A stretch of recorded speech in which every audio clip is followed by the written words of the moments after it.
The final battle of Sherman's March, and the largest his army fought through Georgia and the Carolinas, took place here on March 19, 20, and 21st, 1865. Bentonville was a much larger fight, I think, than most people realize. Certainly, it was a surprise to me when I visited the battlefield and I realized that 60,000 Union soldiers were in the fight, over 20,000 Confederate soldiers were in the fight, and this is only a month or two before the end of the Civil War. Yet the Confederates were still able to muster forces large enough to take on Sherman's army. Sherman did ultimately prevail against General Joe Johnston. Many soldiers on both sides recounted later that at Bentonville they saw some of the most brutal fighting of the entire war.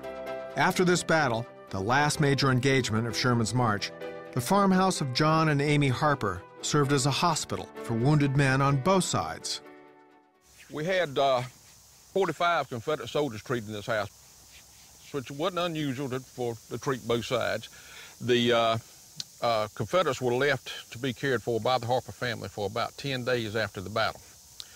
About 19 of them died, 19 or 22 of them died here, and they were buried on the farm by the family. Within weeks after Bentonville, Lee surrendered to Grant at Appomattox. On April 26th, Johnston surrendered to Sherman in Durham, North Carolina. The Civil War was over. William Tecumseh Sherman could be called a brutal visionary. His total war tactics pioneered a major shift in American military strategy. His legacy, and the legacy of Sherman's march, remains strong to this day. He has been called the first modern general, and that may be true.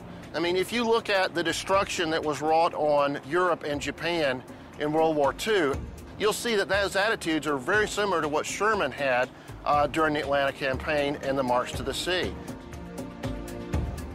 Not only was he attempting to destroy the Confederate forces that were in Georgia and in the Carolinas, he was going after the morale, the will to fight, and he did that by the tactics he used. Let the world draw its own conclusions. I know my enemy, and think I have made him feel the effects of war.